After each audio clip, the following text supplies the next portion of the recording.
teaching materials. Districts will set aside far too much time for testing. Someone tweeted me this morning that in this very district, 10 hours of instruction have been cut this week for test prep.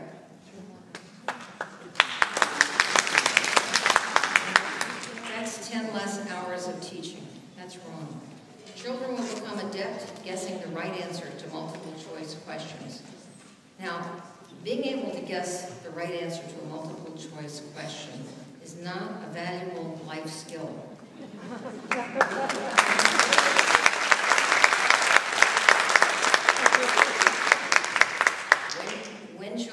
When young people get to college, they won't encounter many multiple choice tests. Their professors will expect them to write answers to questions. This is what they need to be able to do, is to demonstrate their thinking in their writing. And when they leave college, there will not be any employer that will ever pay them to take a multiple choice test. Nobody. It's not a good skill.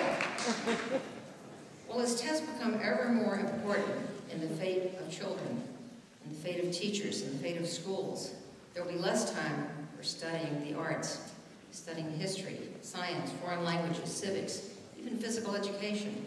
When test scores are used to determine whether schools survive or whether they're closed, there will be more and more cheating scandals.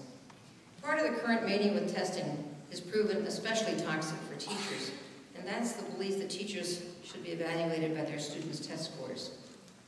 If scores go up, the teacher supposedly is a good teacher. If they go down, the teacher can be fired. Turns out this is an unreliable way to measure teacher quality.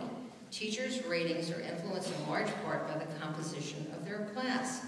Teachers in affluent communities appear to be more effective than teachers in poor urban districts because the students are generally easier to teach. They come from homes where there's lots of books and lots of vocabulary, and so the teacher looks a lot smarter.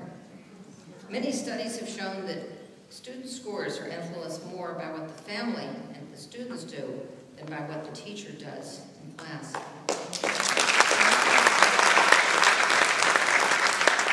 It's really wonderful that we have economists who can prove what we all know to be true.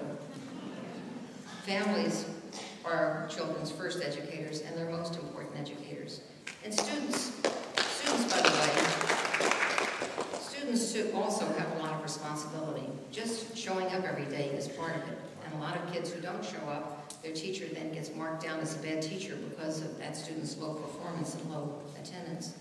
Studies by economists show that the teacher is the single most important factor in student achievement within the school. And teachers account for about 10 to 15% of the variance in test scores. But families are even more important. They account for about 60% of the variance. Family income bears heavily on student health, well-being, attitude, attendance, motivation.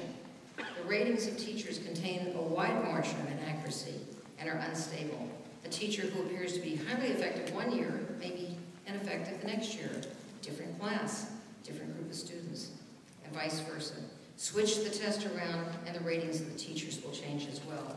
This way of evaluating teachers has some value, and I think the principals should pay attention. If no one ever learns to read in Ms. Jones's class, the principal should do something about it. Should make sure that Ms. Jones gets help or doesn't remain a teacher. But if these scores, because they're so unreliable, should never be posted online by any newspaper. That is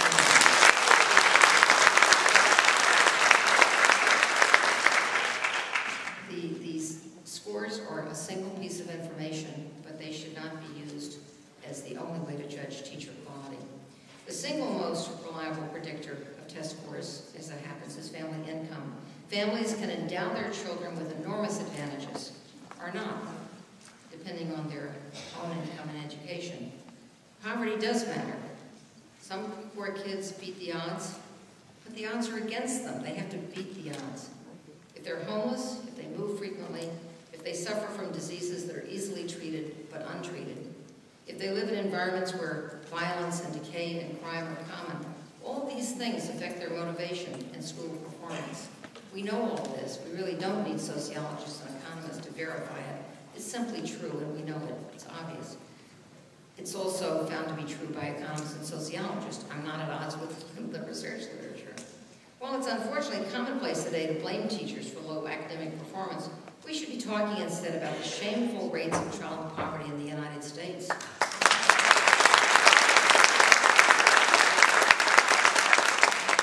Today, more than 20% of children in the United States live in poverty. The number is going up on its way to 25%. And yet we compare ourselves to a country like Finland, where the child poverty rate is under 3%. And to other nations where they said that the government simply doesn't allow 20 to 25% of the children to live in poverty. As the recession causes cuts in services, even more children and more families will become impoverished. We should look to root causes rather than undermine and demoralize the people who work with children every day in the schools.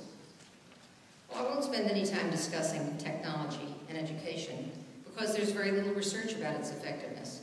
We don't know much about whether it's productive or effective, though it doesn't seem to play any role in the success of places like Finland and Shanghai. But we would be very foolish if we think that technology can replace teachers.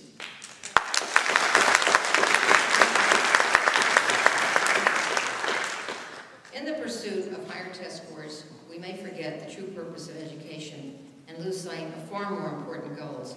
We may forget that a good education must include the broad array of studies, not just basic skills. And we may forget that education involves the forming of character and the strengthening of our democracy. At the very least, we should ponder the paradox of accountability. Higher scores don't necessarily mean better education. They may just represent more money invested in test prep, more time diverted from other more important studies to practice basic skills and test-taking skills. They may represent districts or states that are gaming the system. Well, what can we do to improve schooling? We should make sure that every student has a full and balanced curriculum of studies. Every child should have the chance to become excited about learning and doing by getting involved in the study of history, performing in a play, writing poetry, designing science experiments, learning to speak a new language. We should design our teacher programs to make sure that we're recruiting well-educated people and that they've learned how to manage classrooms and how to convey what they know to young children. Teachers should get the support and resources that they need to be successful. If they're struggling, they should get help. If they're still struggling, they should get more help. When we look to those nations, or in the case of Shanghai, a city, that lead the world, we can see that they're not doing what our corporate reformers want to do. They are not privatizing their schools. They're not replacing their professionals. They are not replacing their professionals with eager amateurs. They're not putting non-educators into the job as superintendent.